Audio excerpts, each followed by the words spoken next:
is up, everybody? My name is Riley, and I'm here with my co-host, Maddie.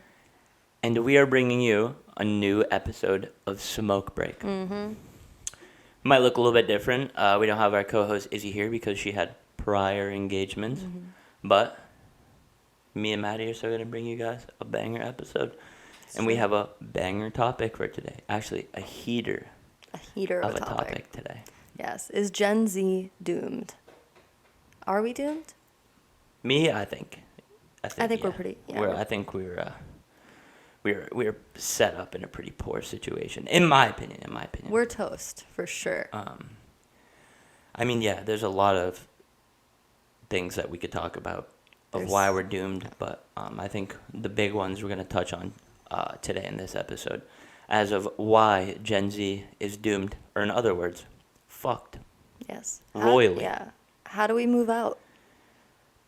How do we move out of our parents' houses? Especially in Boston, Massachusetts. In Boston, it's bad everywhere, but it's worse in Boston only because Boston is usually It's one of the most expensive cities in the US. It's usually one of the most expensive cities to live in. Yeah, and all around Boston too. It's pretty crazy. And it doesn't help that housing costs have been rising an average of 6% each year since 2018, which is a may lot. not sound like a lot, 6% to a lot of people, but fiscally, when you put it into housing prices each year in 12 months, it's quite the hike, man. Not gonna lie.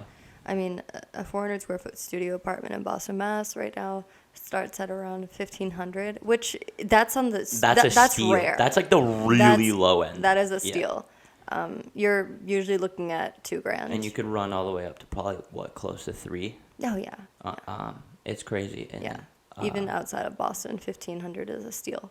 Oh yeah, and I mean even as of November 1st, 2022, it's cheaper to pay a mortgage on a house than it is to rent an apartment in the United States. Yeah, that's crazy. Which that blows my mind because right.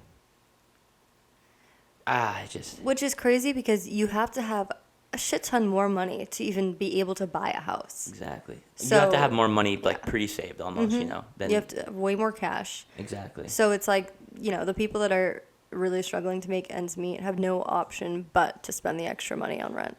Yeah, which is, I just think it's just all in all a bad situation, given the whole state of economy and just the state of the world we live in right now. It definitely could be worse, but as of right now, it's definitely not looking too pretty. Yeah, but I guess you have to be cynical about it, and instead of pessimistic, you got to just kind of be like, hey, this is our reality, instead of hiding away. Yeah, but I mean, it's pretty hard to be optimistic at this point in time, only just because like looking at where we were as of where we're been and where we're heading, I think it's hard for a lot of people to kind of have an optimistic outlook, especially being like cooped up in the cribs for 2 years. I mean, everyone says that boomers had it easy, which they had it way easier. Way easier. I mean, my dad got his first apartment for like $200 a month with 2 roommates. Yeah, I wish. I can't even imagine what that would be like. We would be thriving right now. It's crazy. I think boomers definitely had it easy, and millennials had a bit of a head start on us for sure. I think we kind of got that back end of like we definitely drew the short straw. Yeah. To say the least, but. I mean, let's hear me out. The pandemic didn't help the government at all, right? So, I mean, it didn't help, not the government, it didn't help us, really, right? Because we're cooped up in our houses, just like 24 hours a day, like can't go to the grocery store, you can't really go out and do anything. I mean, not a lot of people even were able to go outside and take walks, especially if you live in the city that was on a lockdown, Oh, it made everything worse. It made everything more expensive. It made everything less accessible. I mean, it gave our government an excuse to print trillions and trillions of dollars out of thin air. And now we're paying it for back that big time, and the inflation cost it's terrible. I mean, the raising minimum wage. I mean that's what happens. Like that's what people are saying, and then like look where we are. It's just Oh, it's wild. It's wild. And not to even mention, I mean, that's just the economics of it. That's the downfall of that. But that ties into mental health. I mean, we're all miserable in some way, shape, or form. I think our generation has a really bad mental health problem. Terrible. Whether you actually have, a mental health disability or it was just reoccurring from being stuck in your house for 24 hours a day. Yeah. And I think it's definitely a problem. It's a huge, huge problem. Like, what are you going to do? Like, what? It just didn't help that you were, like, we were already bad to begin with, and then, being locked up for a year and a half, 2 years, we'll say. It definitely didn't help the problem at all. If anything, it made it much worse. Yeah, it sent us all into a spiral, and because of having we just, with our phones, we have constant data coming into our brains, just being fed to us. Well, like, you were on your phone a lot during the pandemic, I'm assuming, right? Like, what was everybody else doing? Right, what else would you do? It's either watch TV, be on your phone, or work on school, work. Work out, yeah, I don't know. A bunch of people lost their jobs, couldn't get a job. Yeah. I was in school during the pandemic. I was remote, so I just focused on school, which honestly I did better in school than I ever did because that's all I had to work on. Better and you were at home, similar environment. That aspect, it was probably a plus, but anything outside of that, I can't really say the same for, to be honest with you. Yeah, no, just having constant news updates, politics, and pandemic stuff being shoved in your face. Social media definitely took a toll on a lot of people, just being on social media for hours and hours a day. And then it kind of to me, my view on it, it kind of became our reality for a little while, because that's really the only way we could communicate with a lot of people is through social media or on our phone. And I think coming out of the pandemic, I think we were still kind of in that same mindset, and I think a lot of people aren't able to break out of that mindset, just habit-wise. It's hard to break habits, and I just think it was just a lose-lose situation, to be honest with you. I mean, constant overstimulation is just a recipe for disaster for your brain. And I mean, how else do you cope? It's you don't use social media, you don't use your phone, then you're out of the loop, you have no friends, maybe, I don't know, depending on what your lifestyle is. I mean, social media is how I stay connected with my friends. Yeah. I think it's a lot of that, but we were so in it and so consumed by it during the pandemic. I think a lot of people had a hard time breaking out of that, and I think a lot of people still haven't, as we're seeing just social media just booming, and a lot of people aren't doing so hot mentally. Yeah, social media makes it hard to compartmentalize communication versus news, politics. Yeah, exactly. It's all in one place. Yeah. Which is way too much. And I think it kind of gives all at once. A little overload kind of the brain, yeah. Yeah, it's overstimulation. It's pure chaos constantly being fed to your eyes and your brain. And I mean, that's why we're all so crazy. I mean, that's why everyone's on medication. Everyone's on medication. It's crazy. Yeah. It's crazy, and it's way too normalized. It's every day you see memes about medication, memes about mental health. It's really becoming a personality trait with our whole generation. Okay, nailed it. Absolutely nailed it. Personality trait. That's what I was looking for earlier. I think a lot of people are starting to look at it as a personality trait, oh yeah, I'm depressed or something, and then but you're not. Yeah, let's normalize being sad some days. Yeah. Let's normalize having a bad day. And then it's a bad look for people who actually do struggle with that kind of stuff, and I feel it's taken less seriously. Yeah. When people actually need help versus people who don't actually need it. They're just kind of doing it for whether it's attention or as a personality trait, like you said. I think it's a bad look for it in general. Totally. And when I think people forget that we're all in a bad place right now. I mean, everyone's really in a bad place right now with the state of the world. And it's not everyone, but majority of people. Yeah, most people our age are in a pretty bad place in some way or another because of the state of everything and how things are going. And it's yeah, I mean, it sucks, but you have to be kind of optimistic. You can't just hide away and blame everything on mental health, because it's really hard to have great mental health right now. No, in I agree. 2022. It's hard. It's So tough, yeah. it's like you have to appreciate the little things, and you have to try your best to not make You just kind of bad have mental to health a kind of have to personality like trait. remember, like what it was like before, and just kind of like, you know, doing what's best for you, doing what's best for your health, and like just kind of being mindful of your body and how you're feeling and what you can do to improve on it, like what you're doing that's not helping it, and how you can kind of balance out Right. being all right, Yeah, like we need to think smaller, honestly. I think we're all thinking way too big. We're getting way too existential because of the fact that we're constantly looking at the entire world at our fingertips every day. We're forgetting about ourselves, the people close to us, and our own little lives, like our own bubbles. But like, okay, so like, around, give me a ballpark. What age did you start really like interacting with social media? Middle school. Middle school, yeah. Okay, Like so fifth grade. we're both in the same. Well, I was maybe a little bit later than that, Like but sixth grade. okay. Anyway, here's my point. Kids now, I feel like, are being exposed to social media and phones and like the online, the universe that is the internet way earlier than past generations. Because they didn't have that. We were kind of in the generation that was right on the cusp of that, and I feel like it's only just gonna get worse and worse, and kids are just going to start being exposed to it at such a young age.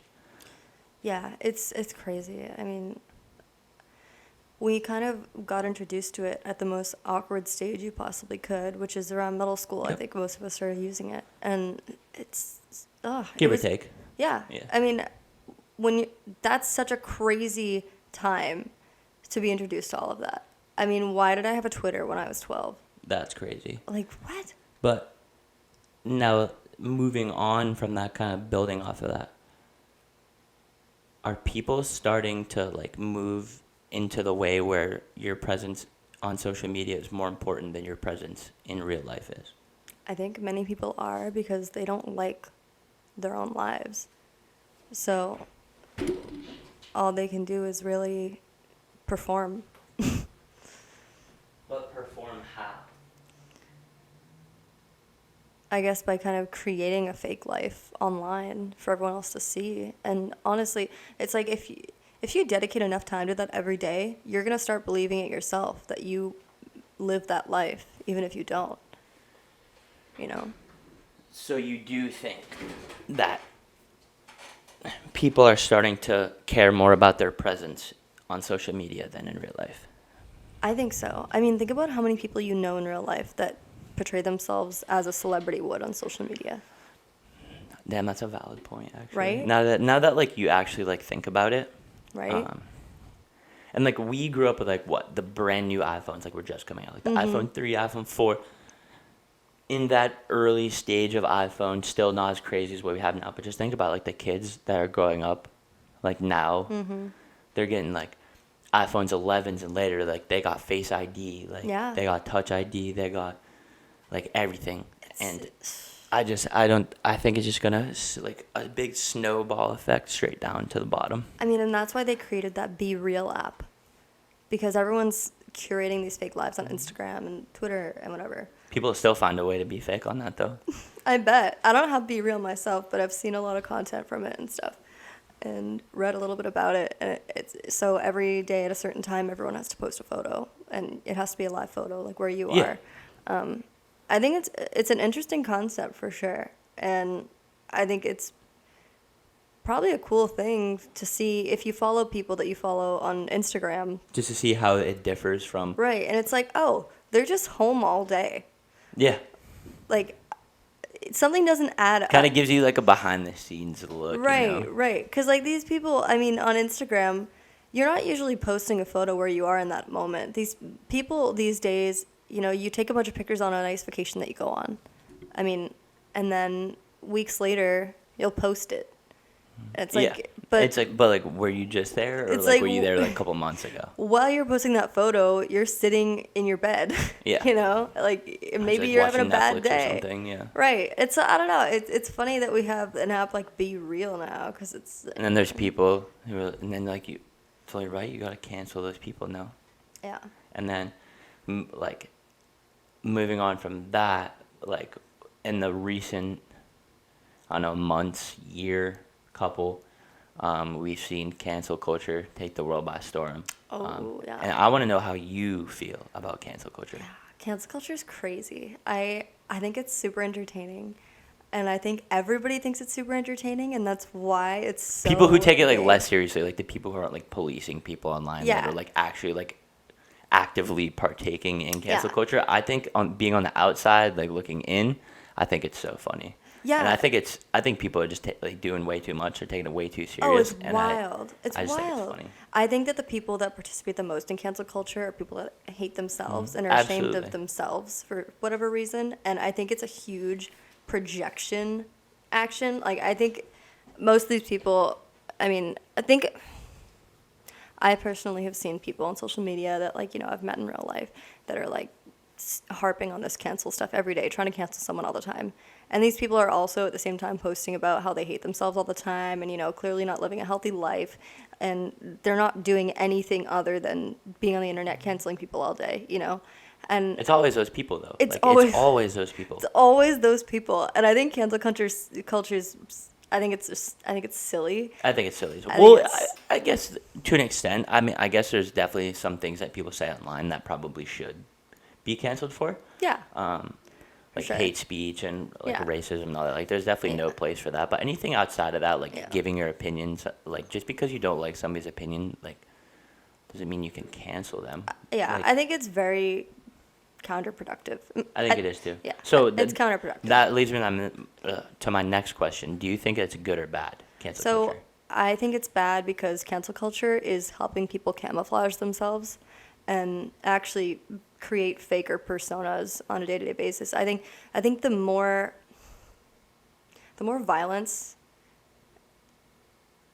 I don't know, the more violence you express towards these people that, maybe did something shitty or whatever, no matter what they did, the more you put that out into the world and show people how insanely, passionate everybody is about this, when most of the time nobody really is that passionate about it. Honestly. Exactly, It's yeah. usually just one person, and then everyone's like, "Oh, I should, say this too because I'm gonna look bad if I don't." And this like perpetuates this cycle of, well, I need to start camouflaging myself because what if I say the wrong thing, or what if I said something wrong many years ago when I was 12 on Twitter and da da da. And You get famous, and then people start digging through your whole life, and then you Right. said something 20 years ago, and Right. you get canceled for it. So I then think. social media becomes a scary thing, Yeah. which just breeds these camouflaged shitty people that pose as great people. And we're honestly, as we cancel people, we're teaching people how to act like the perfect person. We're teaching people And there's how to be likable. nobody's perfect. Everybody's Right. nobody's even close Right. to perfect. I don't Right. care what you think, what you say, how narcissistic you are. You are not even remotely close to perfect at all. Yes. I think if we paid less attention to these shitty people, they would just They would honestly- kind of cancel themselves, honestly. Yeah, You know. because it's really about who they're interacting with in real life. Those are the only people that really need to be protected from these people. Mm-hmm. I mean, if I'm seeing some guy canceled online, like, it doesn't matter to me because I've never interacted with this person and I never will. So I Like, don't why know. should I care, And it's you like know? if I met them, Yeah. I'd probably be able to sense that they're a shitty person and Exactly. I'd be fine. Mm-hmm. So I don't know. I think it just kind of teaches people to not express the shitty things about themselves, which makes them harder to avoid. So I think it's Nailed it. it's just hiding these people. Yeah, I couldn't have said that better, Yeah. to be honest with you. You hit the nail right on the And head. that's why there's more and more people being canceled every day because people are learning how to pretend to be good. I mean, like, do these people have jobs that are canceling people all day, like online 24/7 on Twitter? Like, No. do you think they work? Do you think they work a remote job? Remote jobs. Oh yeah, working remote. So working remote is another huge thing that came out of this pandemic. Yep. I think it's cool depending on your profession. I mean, It has its pros. It has its pros. It has its cons. yeah. I think it's a cool thing. I think a lot of employers don't like the idea because Now, why do you think that? Why don't you think these employers like it? So I've been seeing a lot of stuff on social media, like memes and people posting reels about remote work when they're really just like, Yeah. sleeping through their meetings, and this goes for school too, like remote school, like people would sleep Yeah, through their remote Zoom class and stuff, classes. yeah. Yeah. And there's tons of memes and people laughing about remote work, remote school, pretty much like Like a joke, kind of. yeah, making a Very- joke yeah. of it. But I think I think most people find themselves more productive remote. But So, I think this is giving it a bad look to employers by joking about it on social media so much. so do you think the reason why a lot of these companies are having trouble finding work is because people don't want to go back to the workplace because Yeah. of that? Yeah. I Yeah. mean, first of all, not going to the workplace saves so much money. You don't need a car if you work remote. That saves you like 500 a Gas, month. insurance, Yeah. maintenance, all that. 500 a month minimum it That's a saves plus. you. Yep. Because say your car payment's for 350 and that's absurdly low, but and then your You put gas insurance and is stuff on top of 150 that. and then gas. Yeah, exactly. And then also that kind of knocks off a little work time and everything. I mean, I think it's way more productive and cost effective to work remote. You don't have to pay for office space as an employer if your team is remote. Yep. But some things definitely do require in-person interaction, like, creative stuff, like photo shoots, marketing, stuff like that. That's like the next step. Like, where do we kind of find that happy medium? Exactly. Like, where does that kind of fall on the line of going to the office every day like we're so used to and then working remote from home? Right. Like, where is kind of that happiness for both sides, kind of? Yeah, I don't know. And I think working remote also, you have to kind of balance your own life in a way that you're not stuck at your computer all day and then doing nothing after the fact, which means you're just stuck at home all day. So, I mean, it can honestly be kind of shitty for people's mental health. It's just a shitty situation in general, you know? Yeah, yeah. There's lots of pros, lots of cons.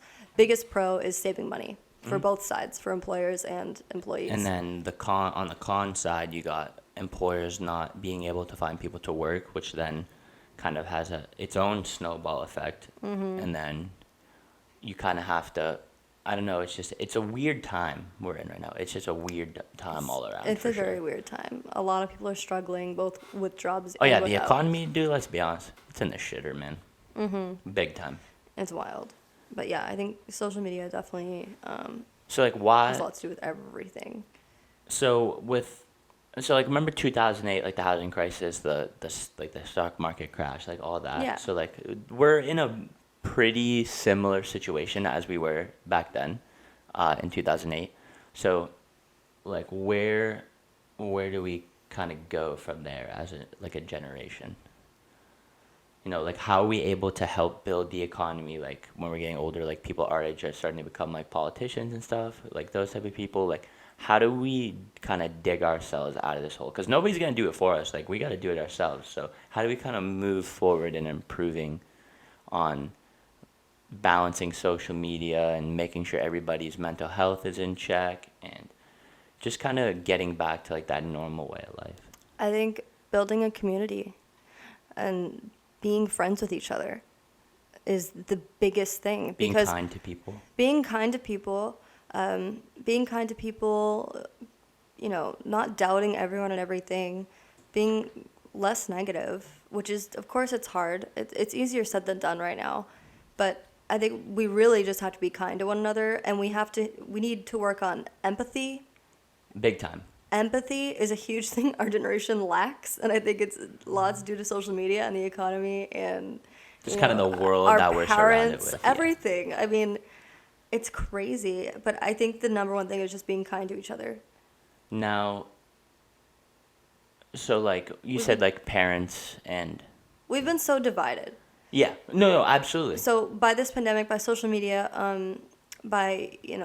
so many of these movements and stuff have just, I think the main goal of It's a recipe for disaster. Yes, and it all comes down to just dividing us as people, whether it's, dividing people based on their race, their gender, sexual orientation. Politics, yep. huge one. Political views.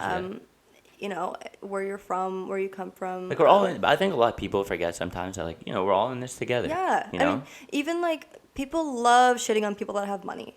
People, I see this huge thing in our generation. Like if you had money, you would shit on people too. That's what I'm saying. Like, No. I mean, like, there's this huge thing since, a lot of us are struggling financially. A lot of people hate people that have money and that have good things going for them. And that's another huge divider between us. Yeah, rich versus poor. Yeah, middle class, it's rich versus poor, race versus race, all people's gender preferences and everything. It's like everybody, we all have to be, we're such a young generation. We should be doing the opposite. We should be being kind to one another. And that's the biggest problem, I think, is the division between everybody. I agree 100%. And that's why we're not getting anywhere. Our generation is just so massively divided and just into a bunch of, subcategories that doesn't really help anybody. It doesn't help the situation. It doesn't help our future. And I think that, we kind of got to reel ourselves back in a little bit.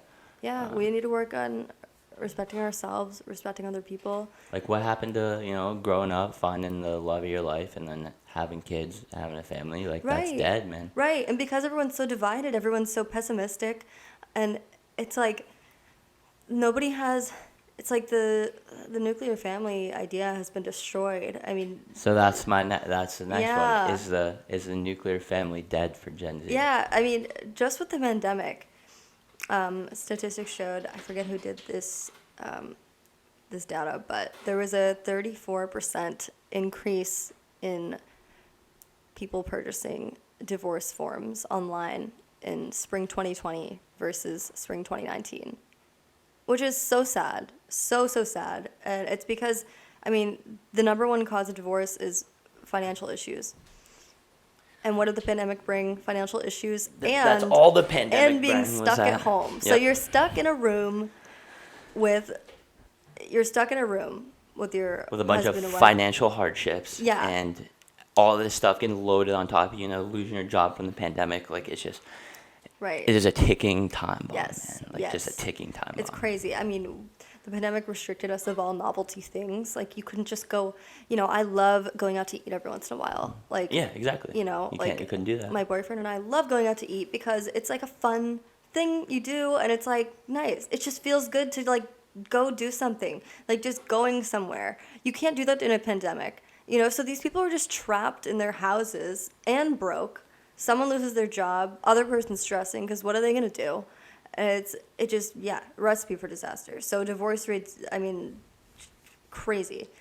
And that just made it even worse. I mean, most of our parents are divorced. Let's just say that. That kind of started with the generation in front of us is when that really started to see that. And so I think that kind of moves into the fact where, why isn't our generation having kids? Yeah. Nobody is. I mean, I just realized my parents got divorced right around 2008. The same situation, yeah. Same type of situation. Yeah, but so it's wild. Nobody in our I know less and less people who are having kids, getting married. Like my parents, I think were married. Like they knew each other in college, were out of college, got married when they were out of college. Like had me, a couple years later after that. Like we're not having that now. Like we're seeing so less and less of that because people are having such a hard time, finding a decent, steady job. Having a steady stream of income and then moving into your own place, and then you got car payment, cars and stuff on top of that. I just think that kind of all floods into and social media. I mean, social media destroys a ton of relationships. Tons of relationships. I mean, it's a whole thing. I mean, you see memes all day about my boyfriend's following all these. What the fuck? And it's oh my god, he's cheating on me, dude. No, he's not. You don't have to listen to this shit. Yeah, no, it's crazy. It's people love going on the internet and being like, yeah, if your girlfriend or boyfriend's doing this on social media, don't trust them. So that block them right now. Block them. Oh, I had this shitty Tinder date. Tinder's I don't know. All right, okay, now ready? So less and less people are getting married in our generation, but why? Hookup culture, which is ding ding ding, we have a winner. So yeah, I think hookup culture apps has been super normalized because of dating apps. Killed it. No shame at all to these people. I mean, if you're having a good time and that's what you want to do your thing. You're young, whatever. But I think that these dating apps, I think, are just for people that want to do that, and people that are actually trying I think they had the right intention, and then we kind of turned it into that. I feel in my eyes, I feel like dating apps originally kind of started in people were using them to cheat on their spouses and stuff, like older people, like the boomers and stuff.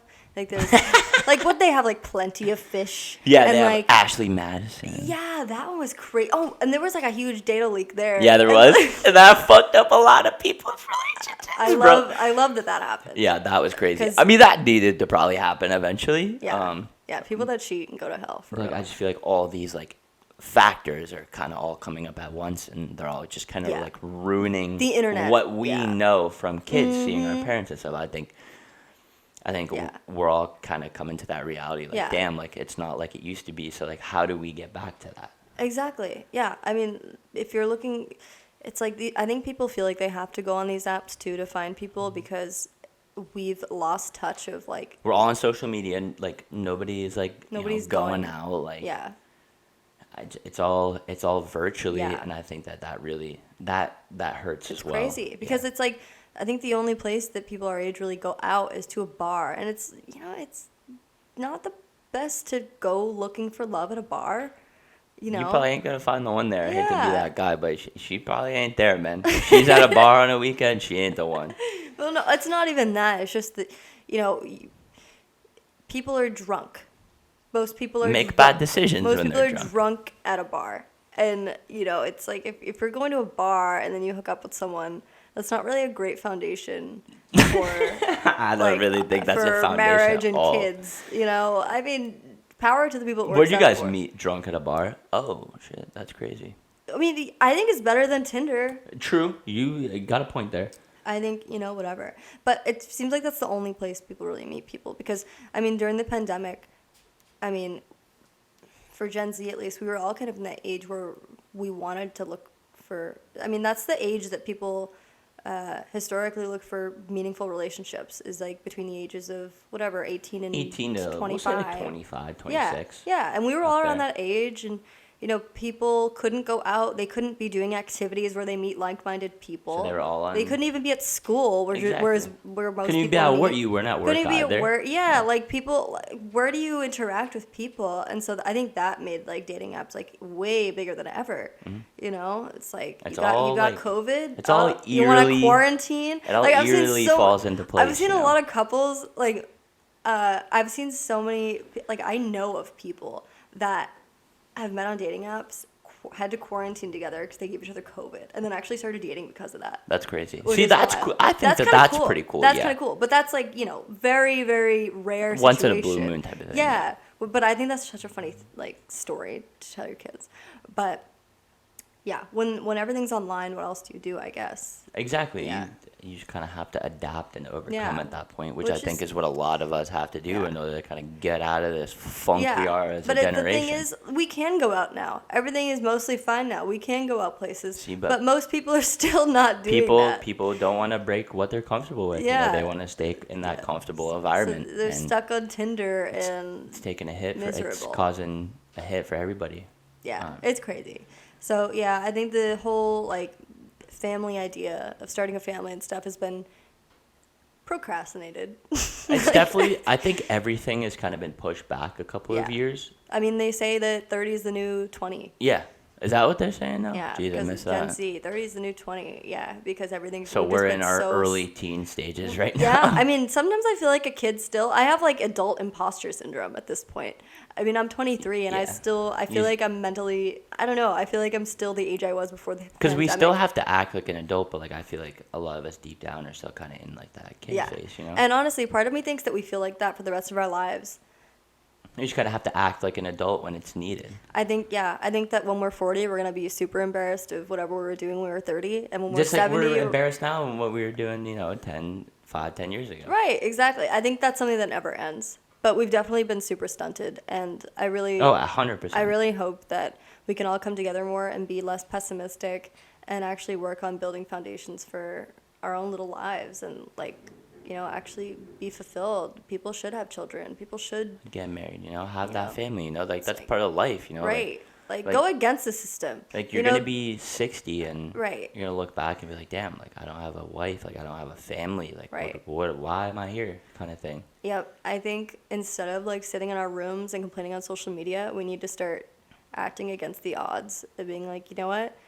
okay, everything's shitty, but I'm still going to try to do what I want to do. And I'm still going to try to do, what I think is a fulfilling life. Yeah. Which, I mean, honestly, I think everybody just kind of, you do you type of thing, You do what makes you happy, go the path you want, but, like, just kind of keep in mind that, like, sometimes you're going to have to pick people up along the way, and right. You just kind of got to roll with it as best you can. Like, I think those are the people who are going to make it. The your ones who fur adapt. baby is only going to live 12 years. So, I mean, I hate to say Fur it. baby. But at least you don't have to put it through college, though. Yeah, true. That's huge. Imagine putting a cat through college. That'd be crazy. You probably can. I went to the Harvard Cat University. That's Man, your cat's smart as fuck. That's our future, for real. Yeah, it better not be, because I'm moving away. All right. So riddle me this, Maddie. All in all, after everything that we've talked about today on this episode, are we fucked? Yes or no? And why? As a generation, are we fucked? I think generally, yeah.